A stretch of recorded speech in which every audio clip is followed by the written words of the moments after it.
Oh, we are so back, baby. So I have no idea why, but this break felt like the longest to me. I mean, it felt like it's been forever since we've gotten a new chapter, and that's why I just really can't wait to get into it, okay? Because this one was a great one. Right off the bat, the thing I want to call special attention to is the cover art for the chapter. It's Sanji serving dinner to two mice that have just gotten engaged. I mean, come on, that's so cute. I'm not even kidding. I want some more cover stories with this mouse and his wife and Sanji. I think the three of them make a pretty good team, and I want to see more of them. And while we're on the topic, let's go ahead and get the MVP of this chapter out of the way. That's my boy Sanji. Sanji's so cool, man. He was like, "What is that, Kuma?" He said he was going down there to protect Bonnie and keep her safe, and he meant what he said. He said what he said, and he meant it. Honestly, that part got me really fired up because for a long time, Sanji was with Franky and everybody else who couldn't move. But it's like as soon as Sanji was like, wait a minute, is that Kuma?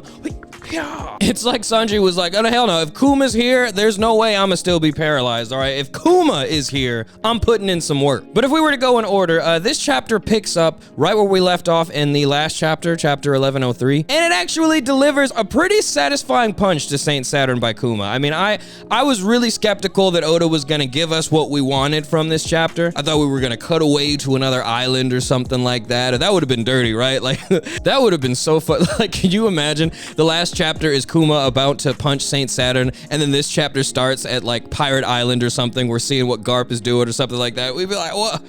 Oda. So Kuma punches Saint Saturn and sends him flying. Like, it was a really satisfying punch. It wasn't as much as I wanted from him, but I'm just greedy, okay? It was an amazing punch, and it ended up horribly wounding Saint Saturn. Well, not horribly. He regenerates like 5 seconds later, but his arm came off, all right? I don't know how many times you've seen someone punch someone in the face and then their arm comes off, but my boy Kuma sure did that shit. Super satisfying, and the thing that makes the punch even more satisfying is right before it happens, Kuma starts going through his own memories a little bit, or at least it looks like he is. It looks like he's remembering back when his mom passed away, when his dad passed away, Jenny, and then ultimately meeting baby Bonnie in the church when Jenny passed away. And all of this is happening when Kuma is launching the punch, so it's hard not to imagine that Kuma is thinking about all of this when he finally lays into this guy. The guy who is arguably the source of all of his pain in his life, like literally all of it. But we get a little bit more exposition when we learn that Vegapunk didn't actually put the self-destruct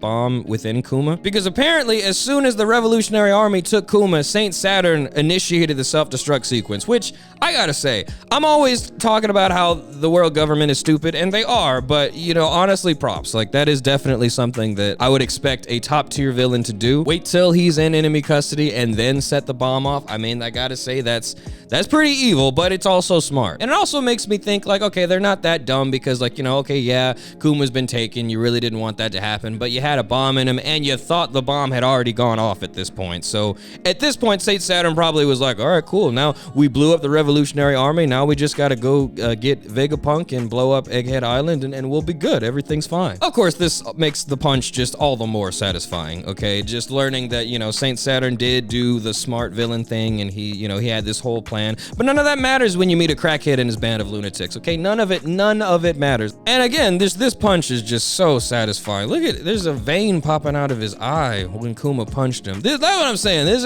is a top 10 punch of the entire series. I like it a whole lot. So yeah, Kuma knocks his ass out, and then all the Marines are like, oh my god, a slave just punched one of the 5 elders. This is unprecedented. This has never happened before. And it's like, yeah, that's a really good point. I wonder if the thing that the narrator was talking about was this incident. Like, I mean, I'm sure there's a bunch of other stuff that's about to happen on Egghead, but what if the main takeaway from this is that a slave punched a celestial dragon, like, and hard too, and not just a celestial dragon, okay, because Luffy did that already. A slave punched one of the 5 elders. I don't think that that's happened in this series before. In fact, I'm sure it's never happened. Those old ass, but they are not in the field. They don't put themselves in the position to where a crackhead can just punch him right in the face. But it happened this time, and you know, it's such a good punch. But instead, what he did put inside Kuma's body is a mechanism that would shut his body down completely, so it's still tantamount to death. The stakes are still very real, but there's not gonna be some giant explosion. Like, I'm glad that Vegapunk was smart enough to realize, like, there is literally there's no reason for you to put a bomb inside the body of a man that you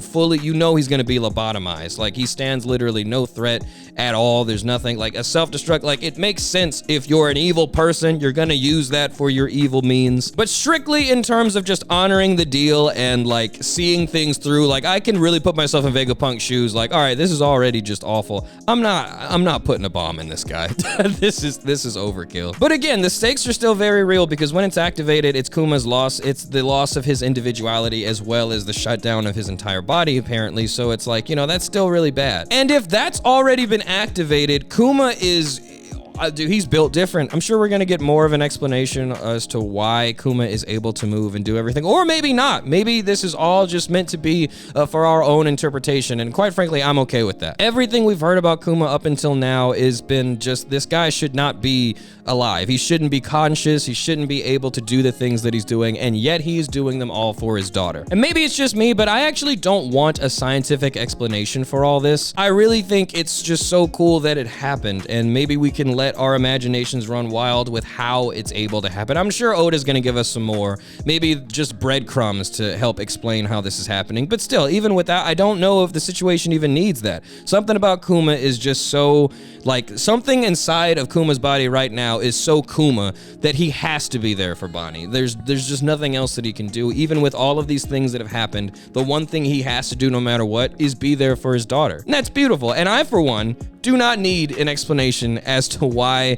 you know, maybe one wire got crossed, or maybe there's something with Kuma's ancestry that gets hinted later in the chapter. I don't care, okay? Kuma is such a good guy. There was nothing these people could have done that would have prevented him from saving and being there for his daughter. And I just love that so much. It was great seeing Kuma be there for his daughter, and it was really great seeing him punch Saint Saturn. Moving on, though, we get a little bit more dialogue from Adam Sandler, who is, at this point in time, it seems a little bit more conflicted. He even says something which I think is a little bit, you know, it's interesting. He says, "It's over, ... isn't it?" Which is like, you know, maybe he's talking about Kuma, or maybe he's talking about Vegapunk, maybe he's talking about, you know, this whole situation, it's about to get wrapped up, you know, I don't know, but I think that that's a really interesting thing for Adam Sandler to say right here, especially because he immediately gets up and starts trying to fight the Straw Hats again. Like, Adam Sandler, we know, like, just stop it, okay? More on Adam Sandler in a minute, though, because after Saint Saturn gets up, he regenerates his arm that was missing and immediately presses the attack again. This is when our boy Sanji jumps up and just kicks Saint Saturn right in his spider legs. Sanji's my boy. Sanji is my boy. He always makes these types of saves within the Straw Hats. And on Twitter, I was seeing a lot of people just dogging Sanji, like, you know, like he's frozen, like, ooh, you know, like, what's he doing? And it's like, bro, get off. Like, what are you doing right now? Furthermore, I didn't mention this in the last chapter review, but I did, I think, tweet about it. My theory with how Sanji was paralyzed, it was Sanji, Franky, Vegapunk, and I think Atlas. They were all paralyzed. I theorized that maybe the reason that they were paralyzed had nothing necessarily to do with hockey or anything like that. Maybe, though, it's like a special technique from this guy specifically, Saint Saturn. He's the elder god of like science or whatever, right? So maybe every science person in the story who's got like an augmented spine or something like Sanji, or is just like a robot or just a weird, I don't know what Vegapunk is, honestly, but he's got some robot parts or whatever. He has to. Everybody like that who is tied to science, they can be paralyzed or maybe even controlled by Saint Saturn. That was a theory that I had. I honestly never once thought that it was, you know, something to do with like how strong you were and while you were frozen. There's something specific going on is what I think in that situation, which makes it even more interesting because it doesn't seem to be working right now. It seems like Sanji and Franky, like they're all able to move, and they all immediately just start jumping Saint Saturn. This is something that I love to see. And it looks like Franky, hold on a second, he puts a beam right through that spider bastard. Oh my God, I missed this in the first read. He shoots a laser beam straight through that spider, he shish kebabs him. And that's when Adam Sandler's sorry ass jumps up and kicks Franky away. Like, can you just like, man. Our heavy hitters with the Straw Hats are finally putting some points on the board, okay? It was previously just Luffy and Zoro. And as soon as Franky and Sanji start doing something, Adam Sandler struts in and just starts trying to double down on his villain arc. I don't believe it. No one does, Adam Sandler. Just let it go, all right? You fought Luffy for a while. We know you weren't taking it seriously. Just give it up. It's just, if this is your first, like, real fight in the story, Adam Sandler, I don't like this for you, for your reveal. You waste time fighting Super Saiyan Bugs Bunny just, like, only a little bit. Meanwhile, your friend, your pussycatted friend. Is he still fighting Zoro? Is Zoro still fighting Rob Lucci, just off screen? They have been fighting for entirely too long. It makes sense though. I mean, if Zoro was here, there'd be even more things for Saint Saturn and Adam Sandler to consider. But if I'm honest, I don't know if I like that the reason that Zoro isn't here is because he's beating up somebody that Luffy has already beaten up twice at this point. And punked, by the way. Like, Luffy straight up was like, hey, since you can't beat me, don't try to fight any of my friends, okay? To be real with you, I'm pretty sure most of them could even beat you up, but just because you know for a fact I can beat you up, just don't try to fight them at all. Just relax, dude. And Lucci was so spooked by that, he played by those rules until backup came. This is why, again, I mention this every time I can, but Zoro's line, "It looks like you waited for backup to grow a spine," that was the funniest thing, and it was just the coldest thing I could have ever heard come out of Zoro's mouth. That was brilliant. And it's true, he was being a coward. I say all that so that Adam Sandler can realize that's the other end of the spectrum, all right? Adam Sandler, do you want to have heart and family and some good fights where you try your hardest against people that deserve it? Or are you just gonna keep messing around, giving us a half-hearted display of your actual abilities so that you can make this spider bastard feel like you're actually on his team? Look, we're tired of it. We've gotten a few chapters of it at this point. I think we're ready for some more of your backstory, and we're ready for you to put on the straw hat and just board our crew, because I'm tired of this, all right? I do not believe you are an antagonist to any of these people, all right? I just want you to finally realize that yourself and understand the thing that Adam Sandler understood at the end of Click, which is that work is cool and all, but the most important thing in your life, Adam Sandler, is family. And you just, you got 2 more chapters with me. All right, you got 1 more chapter bullshitting. You got 1 more chapter to just play around. The next chapter after that, I want a backstory, I want some more explanation, or I want a complete turn from you. That's what I want. That's all I'm gonna say about it though, because it looks like at the end, Adam Sandler and Saint Saturn are about to gang up on the Straw Hats. It looks like, and Kizaru's even like, all right, it looks like there's too many people here. We might as well go ahead and end this thing. What does that mean? Who knows? I truly hope he just turns around and kicks the spider, because at this point it's just, again, I'm gonna leave it alone. Like I said, you got 1 more chapter to be bullshitting with me, Kizaru. That's all I'm gonna say. From there, though, obviously Kuma can't move, so it looks like Atlas and Vegapunk, they take him into the lab, or where do they take him to? Our meeting point in the lab. So yeah, they take him into the lab where they can have a better look at him and maybe hopefully save his life. I mean, I don't think they're gonna save him, but he's at least not about to explode. That's way better. That's way better news than I thought I'd be getting this chapter. And the final panels of this chapter is Kizaru saying he wished he'd brought a darker pair of shades because he's gonna embarrass himself, which is, I've already said everything I had to say about that. Ridiculous. But then what's even more hilarious for me is that the chapter closes out with a Buster call right outside the island. And it's like, how many times has this happened to the Straw Hats? Are we on the 3rd Buster call of the series? Is that, have they survived 3 Buster calls? And I wasn't even counting the one that Robin survived when she was like 8, but I guess let's count that one too. So that's 1. I think they did 1 at Innie's lobby. Did they do 1 at Sabaody? They had to have. An Admiral showed up, right? And then, but then like, doesn't the whole island have to be sunk or whatever? Sabaody was still there. It was pretty much a Buster call. They brought an Admiral and everything. I'm gonna count it.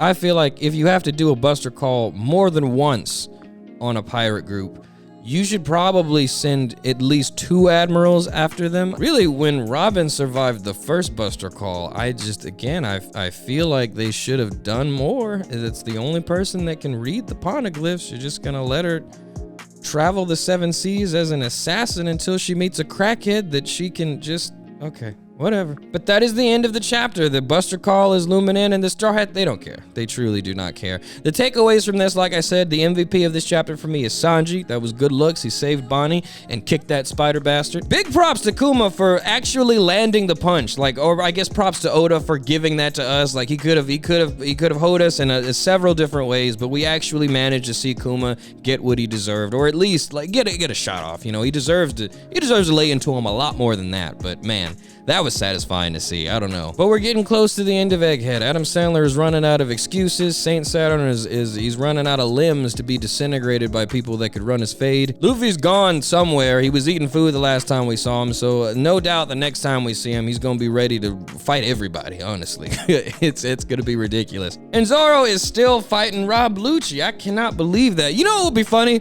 If we get back to the fight with Zoro versus Lucci, and Lucci just been unconscious for like 3 chapters, and Zoro's just just been lost trying to find where everybody else is fighting. Zoro's just like, oh, that guy? Oh yeah, I took care of him back at chapter 1099. I've really just been trying to figure out where the hell you guys have been this whole time. But we'll have to see. It looks like there's no break next week, and that makes me very happy. But that's it for this one, guys. Let me know in the comments who you think the MVP of this chapter was. Like I said, for me, it is my boy Sanji, but let me know if it was somebody else for you. Thank you for watching. Thank you for being interested, and I cannot wait to see you in the next one.